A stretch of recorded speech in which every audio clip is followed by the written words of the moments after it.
Assalamu alaykum hürmetli radio anlıqçılar. Adabiy anlatış programımızda anlaşılığını qarşı alamiz. Bugünkü programımızda yazğıcı Halida İsrail'nin Qumluqning tushi nomli asarlar to'plamining davomini anlatamiz. Voy qandoq qilay, mening qizlarimni naladi. Kimlarning qo'lida qo'rilib yurdi qandim. Nima kunlarni ko'rib o'tadi.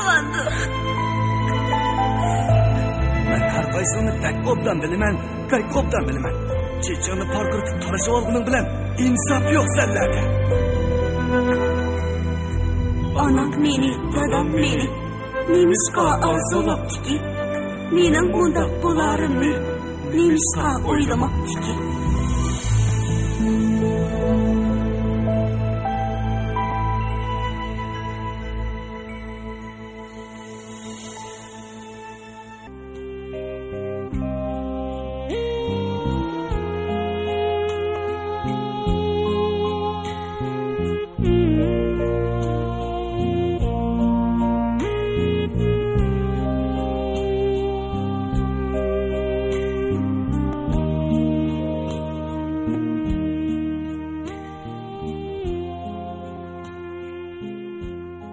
Şu aciz vücut goya ig'irligini yo'qitib, cheksiz qarong'ulik qo'yniga cho'kib ketayotgandek qo'rqinish ichida tipchaklaydi. Men uni darhol quchqimga oldim. Shu hamon vujudimni chulg'ib olgan illiq bir iqin put qo'llarimning uchidan tomir-tomirlarimdan ko'ksimga qarab oqdi. Ko'nglimning oldi ho'llanganligini sezdim. Titrab turgan, hech qo'lashmayotgan qo'llarim bilan ko'nglimning tugumasini oldirab yechdim. Sestra ayolning kayışlarga parvo qilmay, yuraklarim dupildigan holda ham qiziqish, ham hayronlik ichida o'g'limni emitishga boshladim. Oblikim tushdan keyin keldi. O'zining dada bo'lib qolganligiga ishongisi kelmagandek o'g'lini hayiqib turib qo'liga oldi. U bu o'g'ilning naqadar keskin, hayot mamotlik elishish ichida dunyoga kelganligini ko'rmagan edi. Men yo'g'on bir daskarni yuyishga boshlaganda u sirtqa chiqib ketgan edi. Kirni yuyib bo'lishimga qo'rsqim og'rishga boshladi. Meni doktorxonaga qo'shnilar opirib qo'ydi. Ayollarning surlik dod-faryodi og'inib turadigan tug'utxonaga men o'zim yolg'iz kirib keldim. Kechichi o'lim bilan elishayotganimda boshqa ayollarning erlardek mo'ngim eshik tubida turib madad beradigan odam chiqmadi. Men tug'utxonaning chaqli qorivsida jaloqlab titrab yetib yotoqqa qaytganimda birarining ustimga qilinroq bir narsa yepib qo'yishini shunchalik orzu qilgan edim. Biroq menga hech kim bir narsa yepib qo'ymadi. Bir xanzu ayol to'nglab ketganimni, qaraydigan odamimning yo'qligini ko'rib, yo'g'on bir chini qaynoq suvga qora shakar chilib beshimga akkeldi. Men uni gupildatib ichayotgandan keyinla bir oz isig'andek bo'ldim. Ana hayoti bilan barobar mushkulchilik badaliga farzandini yo'q dunyoga keltirdi. Uning o'tida kuyib, suyida oqdi. Undaqda dadichu, uning majburiyati yo'qmi?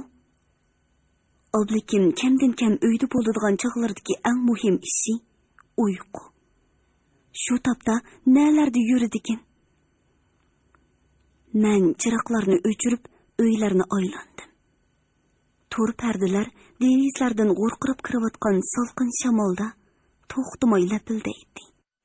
Oppoq tomlarda yo'g'on qora soylar olonglaydi.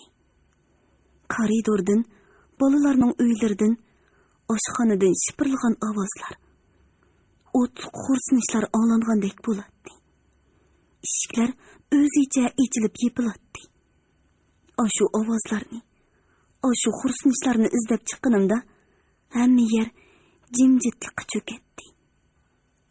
Oldimda ketayotgan mo'rilari to'ptuz, ballari inchga, putlari uzun kelishgan ayolning qomatiga sapsalg'ash ketib boraman. Oddiyla yangsiz ko'nglik bilan moslashgan bosnoshka boshqa ayolning uchisida bo'lsa, munchavala chiroyli ko'rinmagan bo'ladi. U cho'qim go'zal bo'lsa kerak. Ayol dal men kirmoqchi bo'lgan magazinga yana kelib yer osti qavitiga qarab mo'ndi. U yonga burilganda uningga sinchilab qarab birdila uni tunib oldim. U mening oliy maktabdagi savodishim Ibodat edi. Men uning orqasidan yiqilib berib, qo'limni ostag'ina mo'risiga qo'ydim. U cho'chib kayniga qaradi. Ko'zlarida taajjub, xushallik chaqnadi. Orqadan yosh qizlardek cho'qon suran bilan bo'ynimga gira soldi. Men Ibodatning mehmonxonasida uningga sinchilab qarab o'tirib, yillarning rahimsizligi va sehri kuchini yana bir qaytim his qildim. Uning vujudida o'zgarmagan birdan-bir narsa, balkim ayni vaqtlardagi pokizlik, saramjonlikni yoqtiradigan mijozi bo'lsa kerak. Uning mehmonxonasidagi hamma narsa kishiga go'yo uzoq zamonlardan buyon mushundaq toza va surlik sukunat ichida peti buzilmay turgandek. Bu yerga biror jonliq emas, chang to'zonmi kirolmaydigandek ta'sir beradi. Biroq Ibodat non to'qach, tatliq turimlarni shiraga tizishi bilan uy tavrab ketgandek bo'ldi. Yerga tegib turgan yipak to'r pardalar, yopqish dasturxonlar midirlab, uyning bulung-bulunglaridan yo'g'on-yo'g'on 4-5 mushuk o'tirg'i sakrab chiqdi.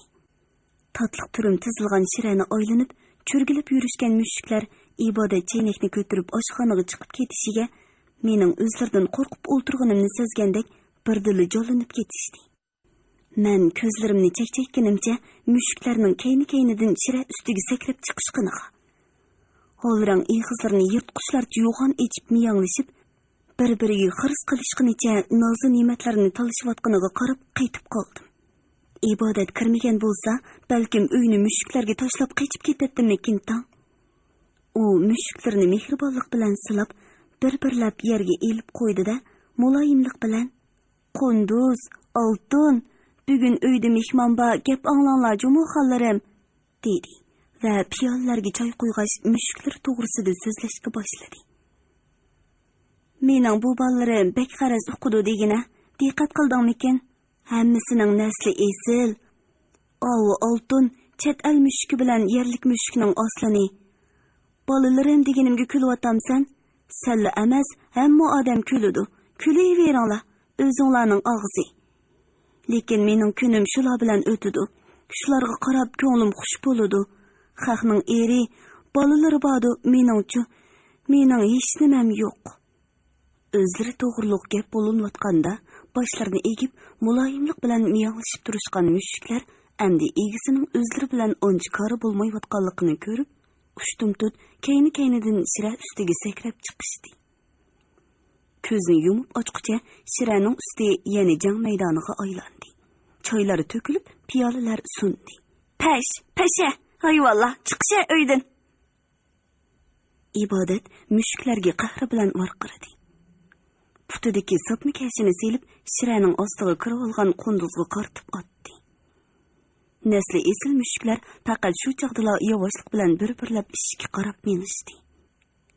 Mushuklar chiqib ketishi bilanla uy ilgirki tinch holatiga qaytdi. Ibodat so'zini davomlashtirdi.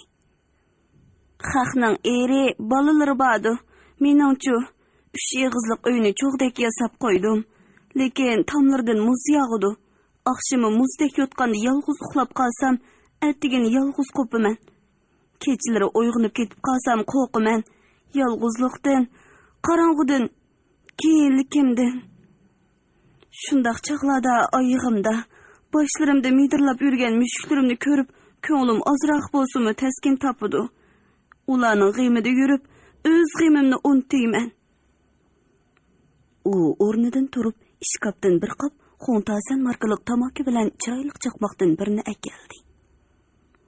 Tamakidan bir tal chiqarib, o'ruq uzun barmoqlarga qistirib o't tutashtirdi-da, tamaki isini och ko'zlik bilan ichiga tortishga boshladi. Birdam xumorni besib olgandan keyin tamaki isidan ko'zlarini qisib turib so'zladi. "Ancha-muncha chekib qo'yaman. Yolg'izlikda yomonkan. Xafalikdan o'lib qolmaslik uchun hammani o'rgandikansan. Qanday qilasan? Ayol kishini o'ngshaydiganmi, buzadiganmi mushu turmushkan. Qiyni o'zingchi. Ering qandayroq? Yo'q, to'xta. Men paraz qilib boqay. Sen menga qaraganda aqling bilan ish qilasan. Odamning holiga yetsan. Sen baxtli o'tadiganlardan." ibodatning so'zlarini anglab kulib o'ltiraman. Ko'z oldimga o'quvchilik vaqtlarimizdagi uzun choch, ikki mangzi anorda qizil, sho'x va qiziqchi ibodat keldi.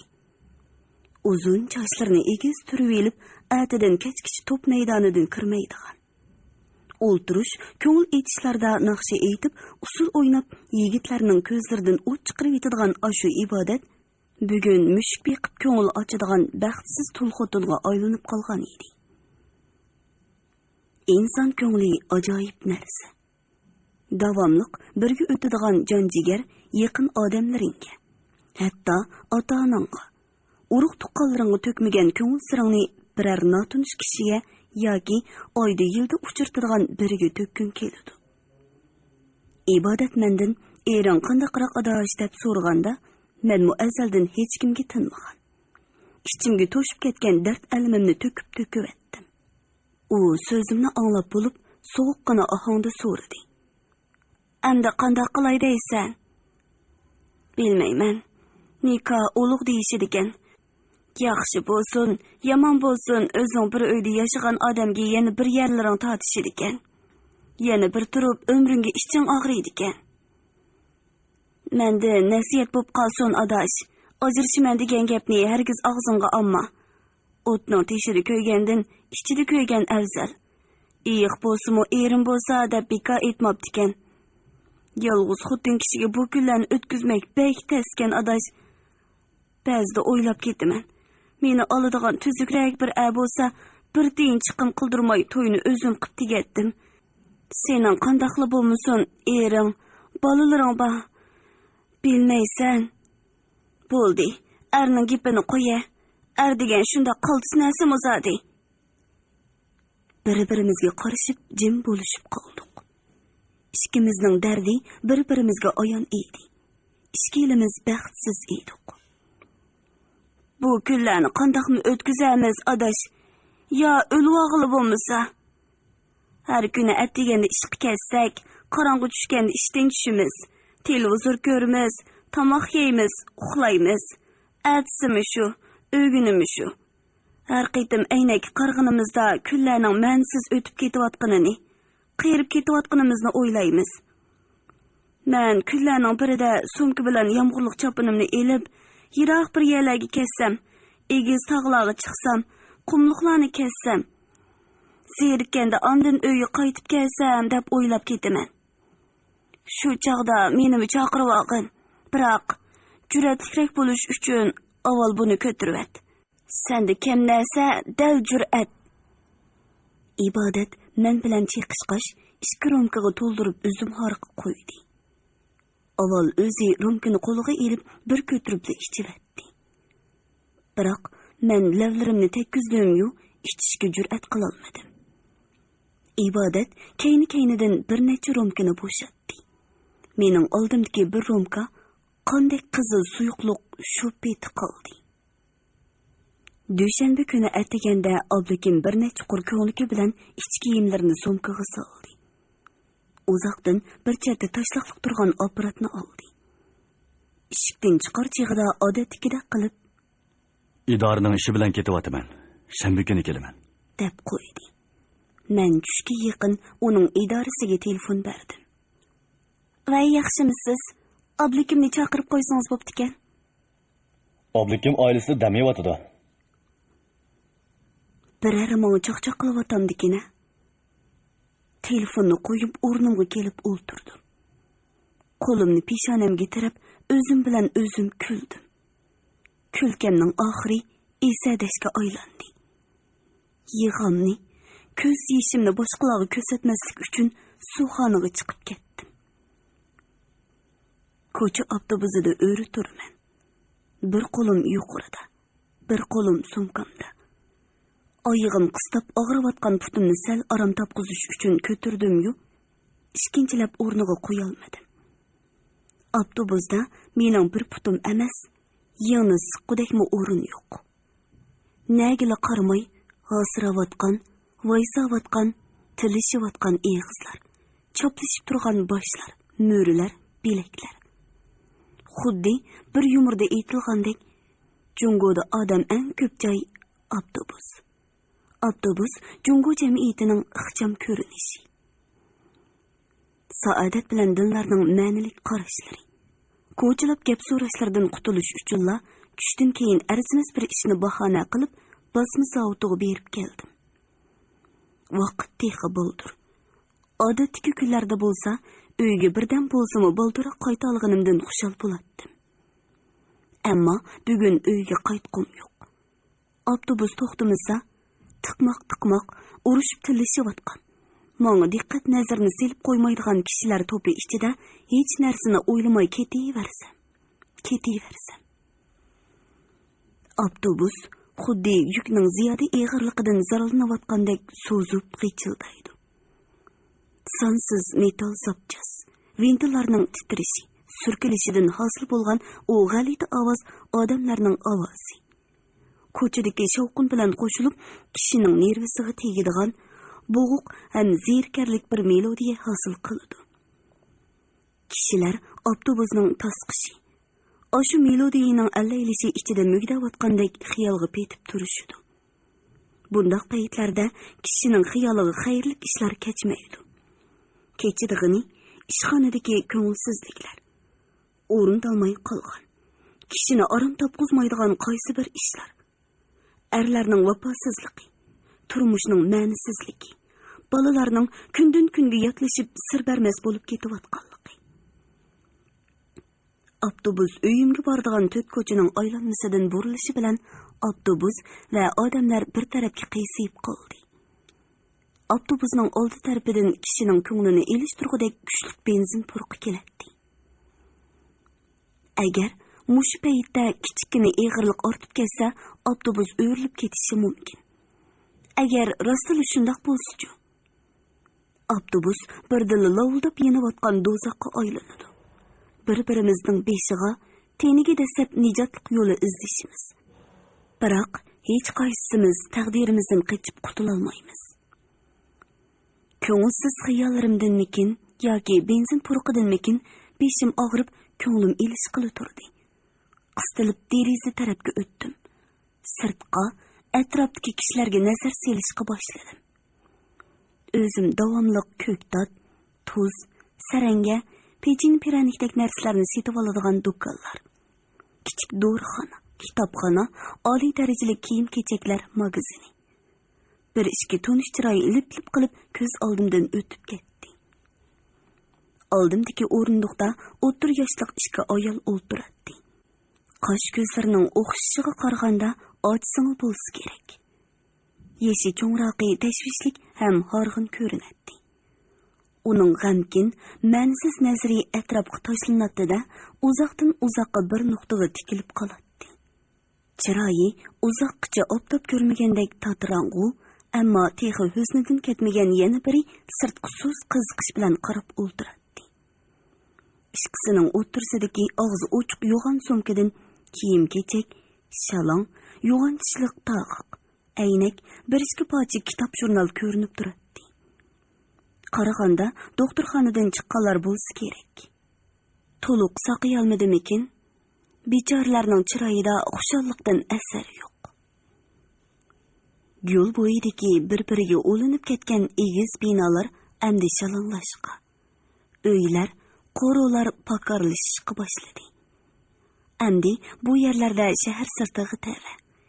Texi boyli yukning ig'irligidan injiqlab, g'ichildab aron mongudek holga tushib qolgan avtobus endi taraqlab uchqandek ketib boradi.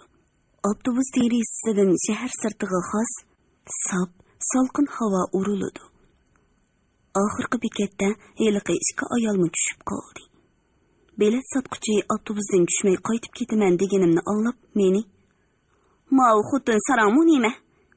deb tilladi. Tillisi tillamamdi. Bugun menga hammasi baribir. Bugun uyga qaytqim yo'q. Menga o'zimning faqatli bir ayol xizmatkor ishkanligimni eslatadigan, qapasga o'xshaydigan o'sha uyni ko'zim ko'rmsin. Dalandagi oyoq jozisiga tizilgan yo'g'on bir jup aranchi batinka, kiyim osqushdagi yalang palto, ishkopdagi kostyum burulka, aynak oldidagi avtomatik saqal olg'uchlarni ko'zim ko'rmsin. Birdamdan keyin balalarim maktabdan qaytib keladi. Sumkalarini qo'ya qo'ymay televizor kanallarini talishishga tushib ketadi. Biraramo mening chiroyimga sinchilab qarab, "Appa, bugun nim bo'lding, mijozing yo'qmi nima?" deb hol so'rab qo'ymaydi. Uyning qalaymiqan bo'lib ketganini ko'rib, uy tozalashga tushib ketsam, qo'rsaqlarining echib ketganidan qoqishishidi. Biraramo kelib qo'limdan pul surtkishni olmaydi. Zada nemishq shundoq bo'ladi.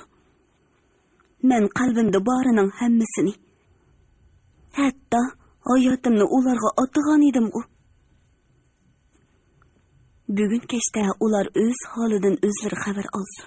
Faqat bugunla yeydigan narsa izlab uyning hamma yerini qaziyversin. Ko'zi to't bo'lib yo'llarimga talmirsin. Qarangu tushishga boshladi.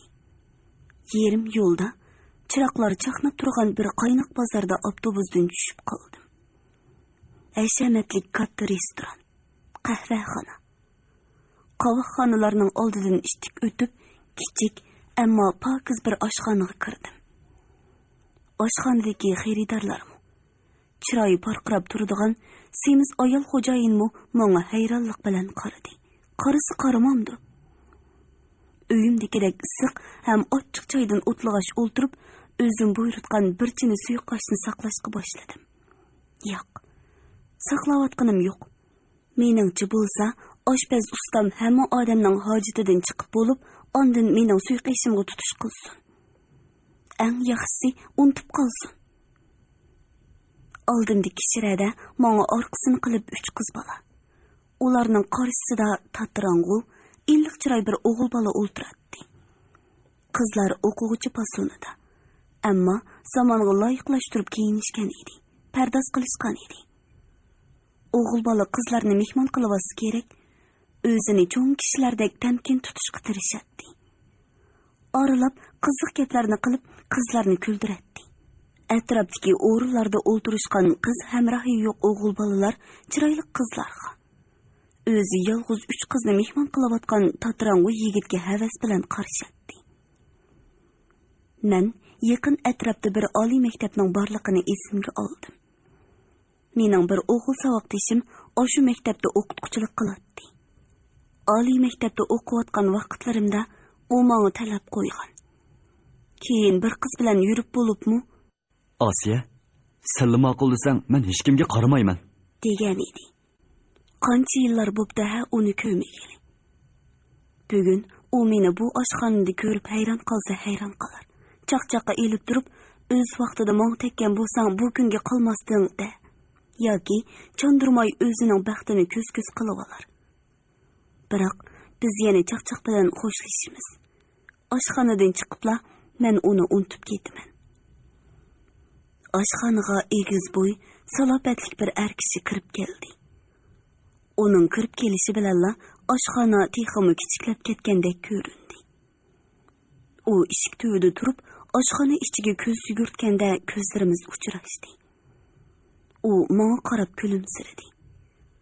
Men uni bir yerda ko'rganda qildim-yu, nerede ko'rganligimni esimga ola olmadim. U eshik tubidagi o'rinda menga orqasini qilib o'ltirdi. Men uning sal dumchiyib o'ltirib, yonchuqidan tamaki elib chekayotganligini ko'rdim. Tatrangu yigit bilan qizlar chiqib ketishdi. Xo'jayin ayol 2 qoch suyuqosh ochqib, birini mening oldimga, yana birini boya kirgan kishining oldiga qo'ydi. Yondagi o'rinda tomoq saqlashib o'ltirgan 3 yigit birda u boshda yolg'iz o'ltirgan kishiga, birda bu boshda yolg'iz o'ltirgan menga taajjub bilan qarashib qo'yishadi. Ularga qarab kulib etmaslik uchun oldimdagi oshga emishdim. Suyuq osh ochiq ham tamlik edi. Har bir qo'shiqni po'lab sovutib, oldirmay ichishga boshladim. Uzun o'tmay lavlarimning ustida, peshonamda ushoq ter tomchilari paydo bo'ldi. Ter bilan xopiliqlarim chiqib ketgandek xelili yengillab qoldim.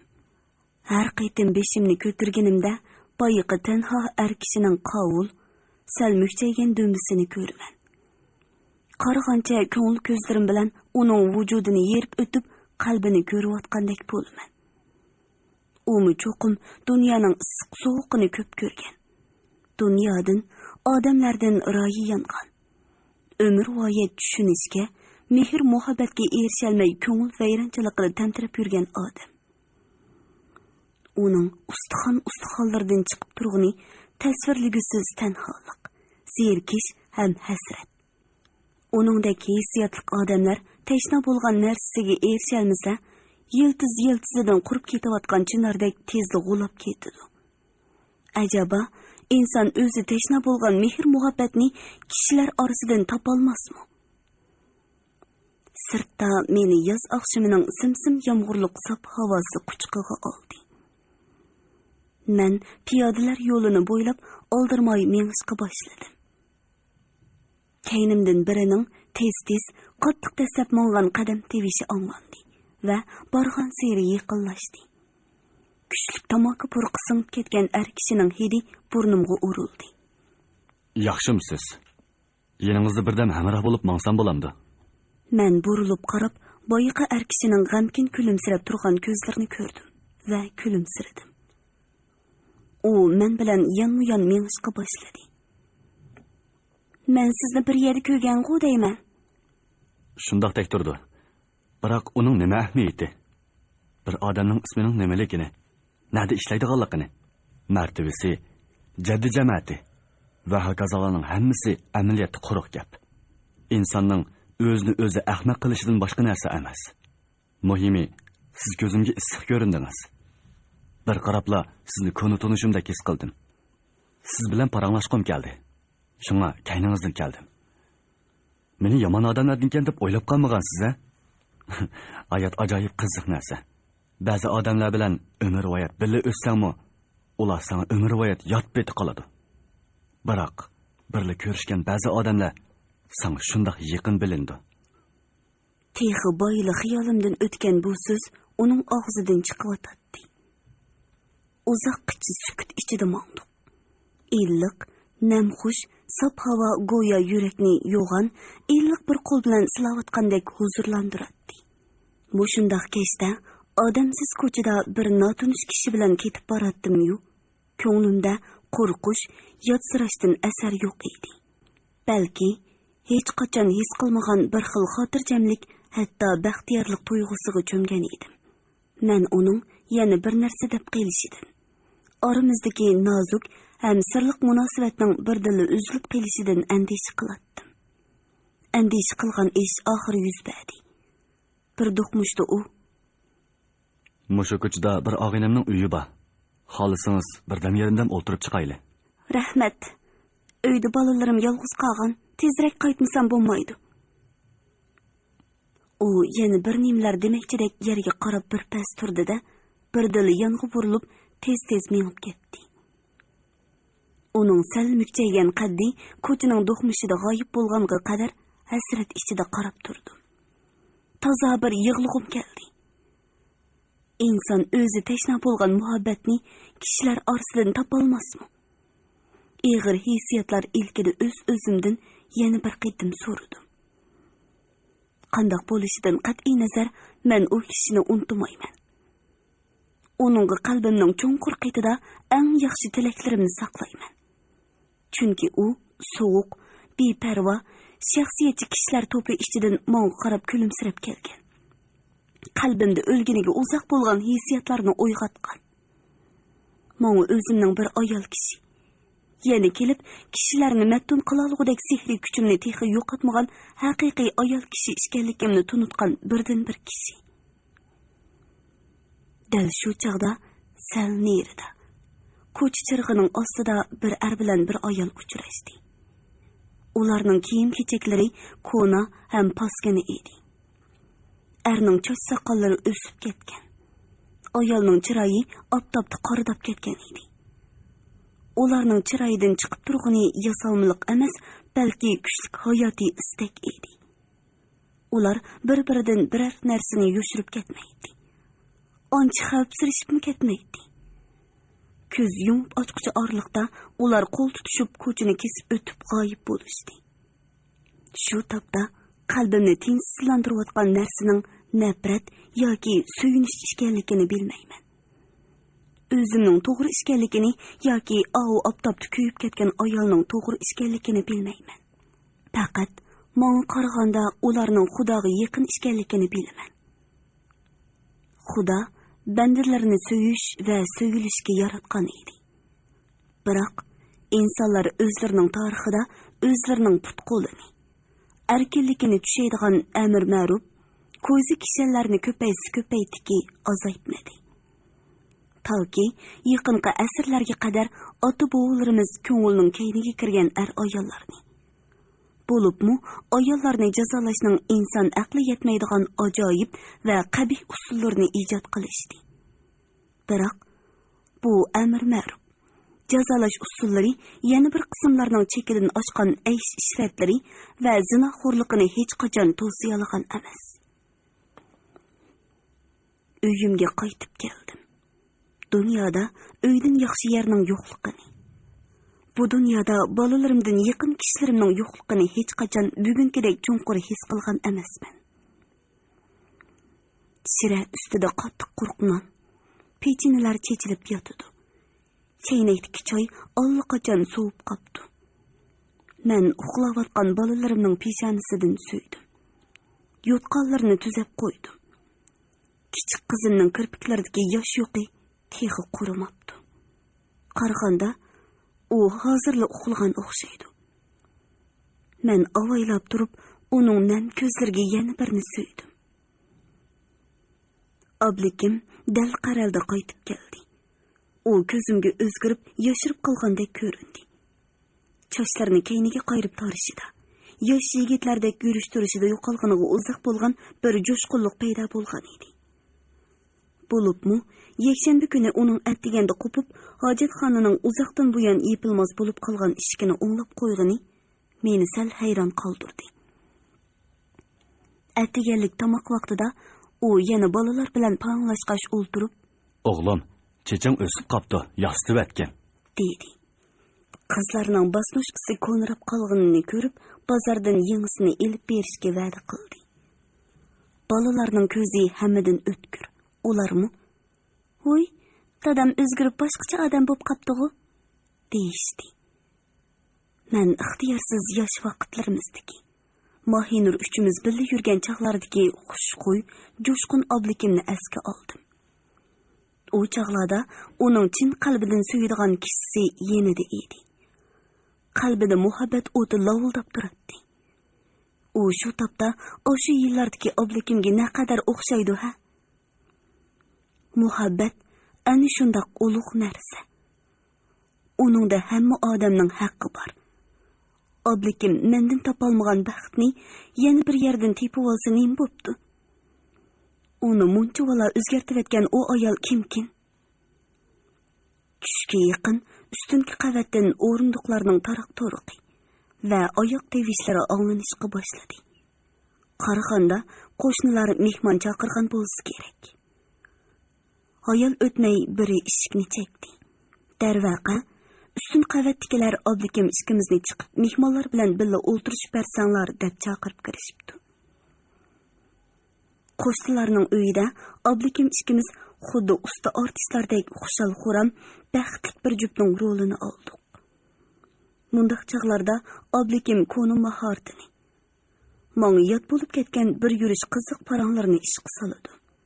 Bugun mu ayol mehmonlar uning chaqchaqlariga, kelishgan qaddi-qomatiga maftun bo'lib ketishdi. Men sohibxonlardan o'zra so'rab boldurli qaytib chiqdim. Bolalarga tomoq atdim, yuvib tayyorlab qo'ygan deriza pardalarini taqadim. Orqadan kiyim tikish mashinasida qizlarimga ko'ylak tikishga boshladim. Kechga yaqin sirtda ushtum-tut shamol ko'tarildi. Eshik derizlar taraqlab, pardalar uchishga boshladi. Shamol ushtum-tut to'xtab, yomg'ir qo'yibdi. Qo'roda o'ynayotgan kichik bolalar o'rkigan qushlardek tarqalib ketishdi. Ayollar balkonga yeyilgan kirlarni yig'ishtirishga boshladi. Uduldagi binoda o'ltirdigan qushxumor buvayning ayoli chiqib, balkonga qator esivatgan qafaslarni akirib ketdi.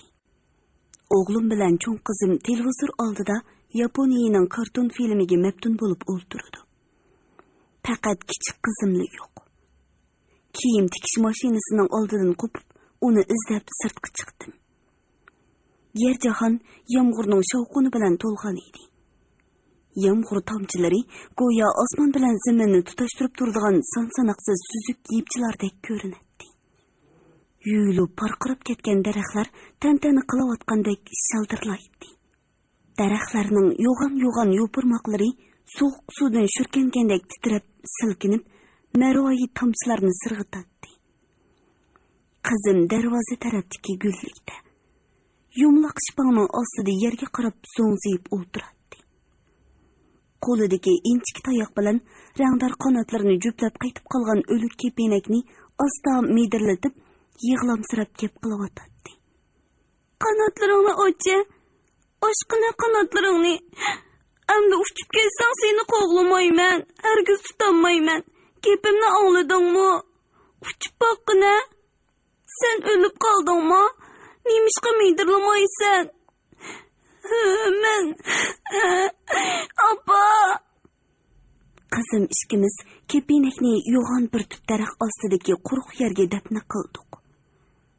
U kepenakning qabrisiga kichikkina bir tal tosh bilan belgi soldi. Hay, bola qalbi degan ha? Qizimning yumron qo'llaridan tutib uyga qaytayotganimda birdilla ichim ochiq bo'lib, ko'zimga yosh keldi. U cho'ng bo'lib odam bo'lguncha qancha shirin tushlarini, go'zal orzularini dafna qilib etarkan. Qizimning vujudidan o'zimni, hayotimning davomini ko'rdim. Bir vaqtlarda menmi uningdek chechimni ikki tal o'rib, kepenak, yangnag'ish qo'g'laydim, o'ynab harmaydim. Xuddi uningdek hissiyotchan, rahimdil edim. Cho'ng bo'lib maktabga kirdim. Har qitim imtihon qog'ozimni uyga ko'tarib kelsam, onam sen bo'lsangmi yaxshi o'qib, kishining qo'liga qarab qolmaydigan bo'l deydi. Hurmatli radio anglag'uvchilar, yozuvchi Xolida Isroilning Qumliqning tushi nomli asarlar to'plamini bugun mush yergacha anglatdik.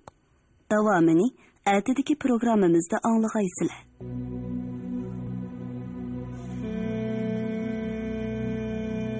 Ashu opkatlarni men sizga yurtqizayotgan edim.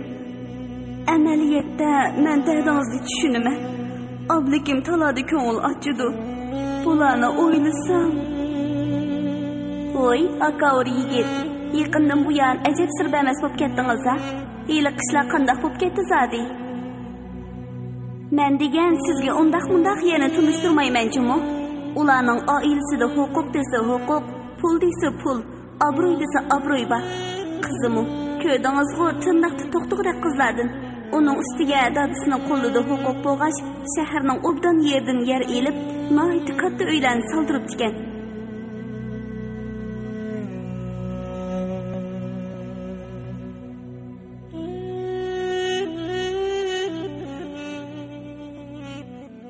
Bugungi programmamizning diktorlari Mahira Abdurashid, Shuhrat Abdurahmon, ovoz texniklar Po'lat Tursun, Tahir Yasin, mas'ul muharrir Ilhom Mahmud, Abdurasul Abdurahim, nazoratchi Gulbahor G'upur. Bugungi adabiy anglatish programmamiz mush yerda oxirlashdi. Ertadagi programmamizda ko'rishguncha omon bo'lg'aysizlar. Xayr xo'sh. Kitap men uchun o'tgan kunlarni hikoya qilib beradigan bir mo'ysifat bo'y. Turmushimda, kasbimda, odamiyligimda to'g'ri yo'l ko'rsatuvchi bir sirdosh do'st. Ko'zlarim namdalganda umid ishonch ato qiladigan, qaytadan kuldiradigan bir umoq sabiy. Shunga men hayotimda kitobdan ayrilmayman. Do'stim, sizchi? Har qitim yangi bir kitobni qo'limga olganimda o'zim uchun yangi bir ustoz ko'paygandek his qilaman. Kitob mening aqlimga aql qo'shib qolmasdan yolg'izligimda eng yaqin hamrohim. Safarda xudim mayakdek menga yo'l ko'rsatkichidir. Albatta, men bu kitob o'qishni yaxshi ko'raman. Har kuni kech xizmatdan charchab qaytganimda bir parcha yaxshi kitob, qiynoq damlangan choydek shu omon g'arduqimni chiqarib, menga orom baxsh etdi.